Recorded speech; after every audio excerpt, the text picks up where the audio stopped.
Então, o tema da nossa conversa de hoje é o transcriptoma, né? Sobre o preparo de amostras, sequenciamento e análise de dados. Quando a gente fala de transcriptoma, então, o que a gente está se referindo, né? Qual camisa que a gente vai vestir hoje na nossa conversa? A gente vai direcionar a nossa conversa para o RNA, né? Então, é sobre essa molécula que a gente trata nesse ramo das ômicas. Quando se fala de transcriptoma, a gente está se referindo à nossa molécula de RNA. E para falar um pouco mais, né, sobre esse tema, eu acho que é muito importante a gente relembrar, no caso, alguns conceitos básicos, alguns processos nos quais o RNA, perdão, ele está envolvido e que vai ser determinante para decisões de como atuar nesse estudo, né, no estudo nessa área. Então, para iniciar, eu trouxe aqui para vocês, para a gente relembrar, o dogma central da biologia, né? Esse dogma ele foi proposto por Francis Crick lá em 1957, e ele explica, basicamente, esse fluxo de informação. Ele explica como se dá o fluxo de informação da molécula, né, de DNA para a síntese de uma molécula funcional, né, para a síntese de proteínas. E então, basicamente, ele trata do fluxo da informação genética passando do DNA com essa molécula intermediária, que é o RNA, que é a molécula de interesse da nossa conversa hoje, até a síntese de proteínas. Então, devido a esse papel importante aqui do RNA nesse papel intermediário, aí vamos falar assim, que se faz importante o estudo do transcriptoma. Mas aqui nessa figura que eu trouxe para vocês, eu tentei... aqui a gente traz uma ilustração do que seria o rascunho inicial, né, proposto por Francis Crick, lá ainda em 1956, do que seria esse dogma, né? Nesse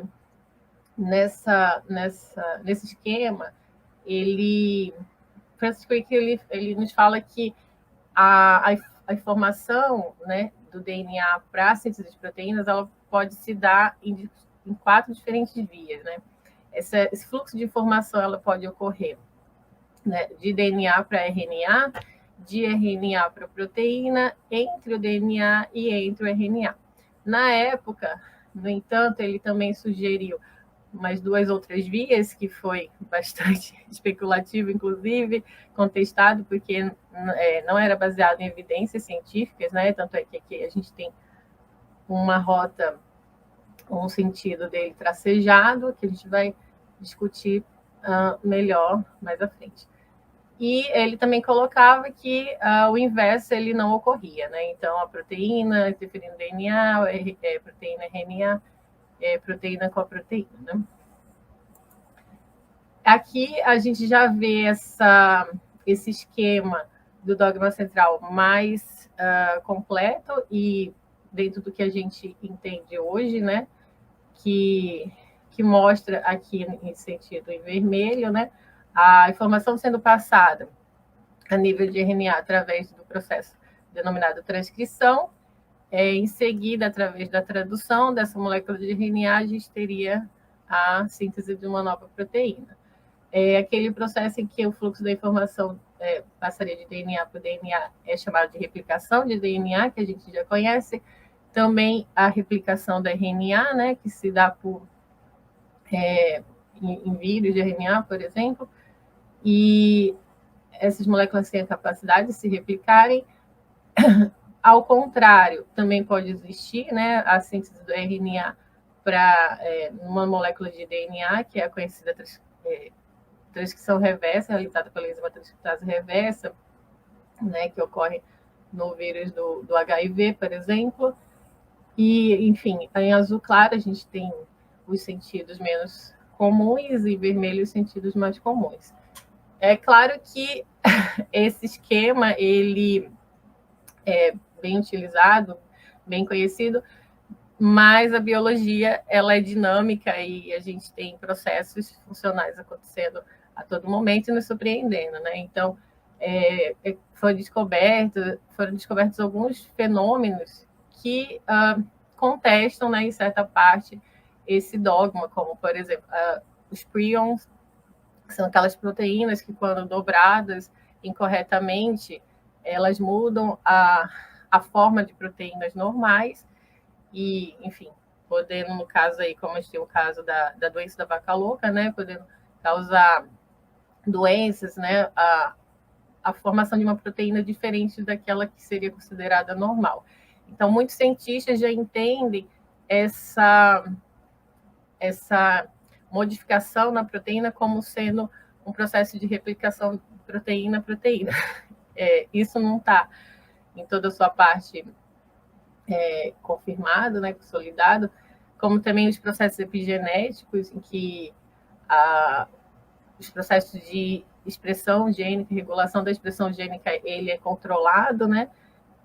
Sem a modificação do DNA, ele pode ser controlado por mecanismos como, sendo um desses mecanismos, proteínas que interferem em qual fragmento, né, do DNA vai ser ou não expresso naquele momento. Então, essa regulação através de proteínas, ela também pode ser tida como uma variação, uma contestação a esse dogma, né, que a gente conhece, o dogma central da biologia, né, no nível de proteína interferindo no DNA. Contudo, o dogma ele ainda é a chave, né, para a nossa compreensão da vida em nível molecular e, principalmente, o papel do RNA aqui intermediando a forma como essa informação contida no nosso código genético ela é traduzida em proteínas. Relembrando também, aqui, quando a gente fala do dogma central, só voltando um minuto, a gente está falando dos processos de transcrição para aquele RNA que vai sintetizar uma proteína. Normalmente, a gente chama esse RNA de RNA mensageiro, que é aquele RNA que codifica, né, os RNAs codificantes, que vão codificar essa proteína no final do processo. Então, esses RNAs estão aqui classificados como RNAs codantes, né, que é o RNA mensageiro. Porém, numa célula a gente tem uma gama de RNAs também não codificantes. Então, aqui é para a gente relembrar que a gente tem o RNA mensageiro, que são aqueles RNAs provenientes da transcrição dos genes. A gente tem os RNAs não codificantes, que desenvolvem papéis regulatórios, papel RNA interferente, como os microRNAs, por exemplo, com funções de defesa e também regulatório. E por que eu estou pontuando esses diferentes tipos de RNA? Porque quando a gente define, né, o que é o transcriptoma, no conceito da palavra, é realmente o conjunto de todos aqueles transcritos, né, de ácido ribonucleico, de RNA, incluindo codificantes e não codificantes em uma determinada célula ou uma população de células. Então, quando a gente fala do termo transcriptoma, a gente está se referindo a todos esses RNAs.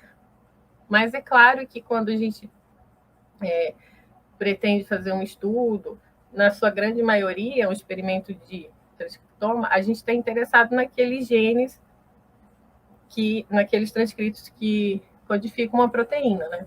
Então, o transcriptoma, ele tem sido utilizado, né, o termo transcriptoma, para se referir especificamente a toda aquela gama de moléculas de RNA mensageiro, né, que são essas moléculas expressas em um experimento específico, enfim, um determinado estágio de desenvolvimento.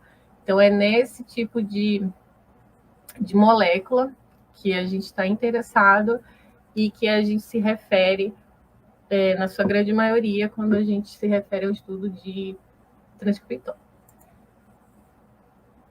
Então, se tratando de RNA mensageiro, é importante também a gente relembrar um dos processos, né, uma das etapas que ele está envolvido e que são determinantes, né, na geração aí, na síntese de diferentes proteínas, e também nos objetivos que devem ser considerados, processos que devem ser considerados em todo o experimento de RNA-seq, de transcriptoma, quando a gente fala na construção da biblioteca, na análise, enfim, na forma como você vai lidar com aquele transcrito e também da delimitação dos seus objetivos.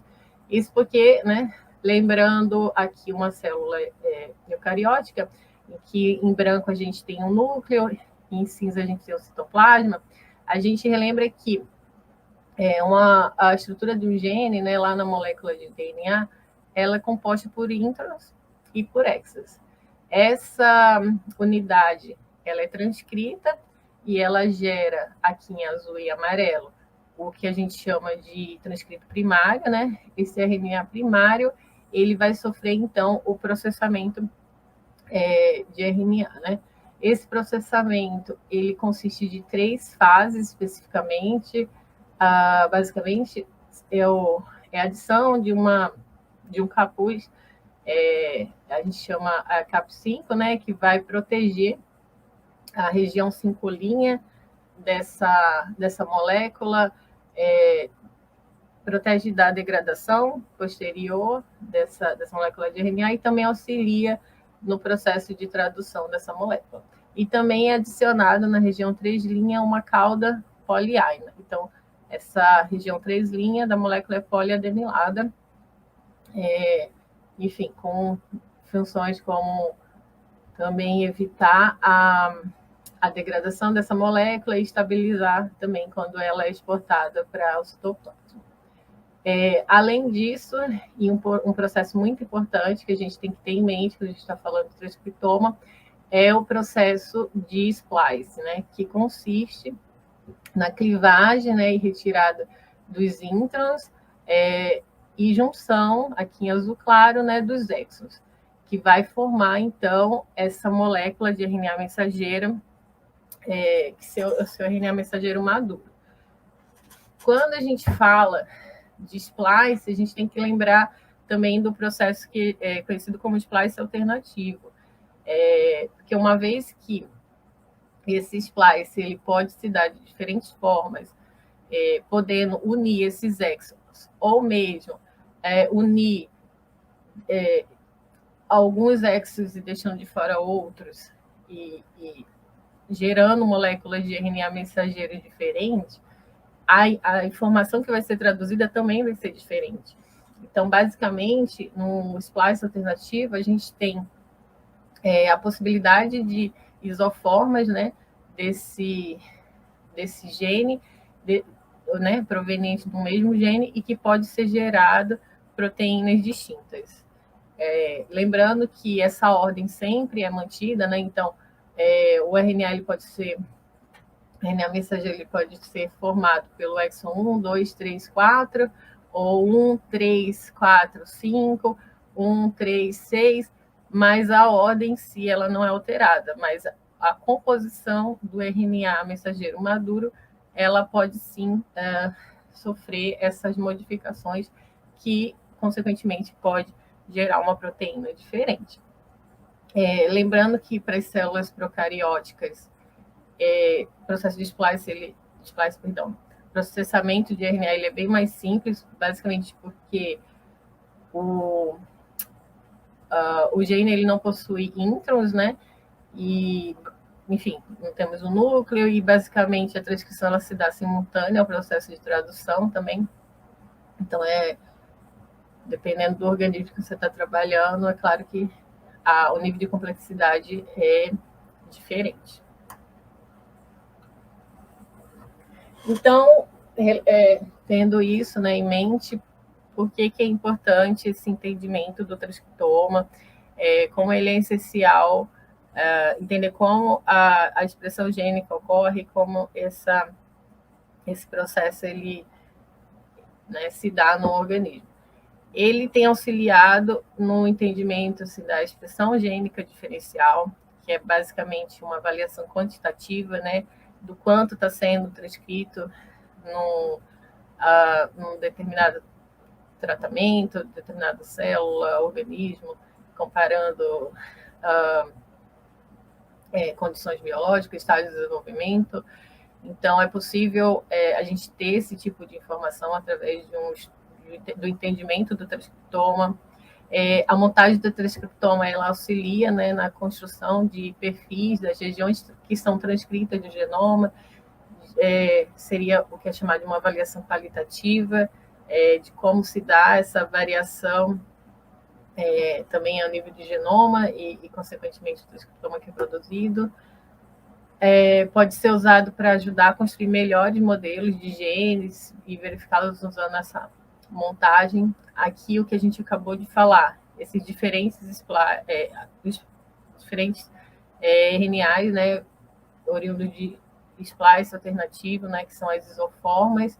É possível o entendimento também dessas isoformas e, basicamente, né, compreendendo também aqueles elementos que estão presentes no desenvolvimento de doenças. Então, uma vez que você entende quais genes estão envolvidos na expressão de uma determinada característica, você consegue também compreender, então, os elementos que estão participando ou não para o desenvolvimento de uma determinada doença.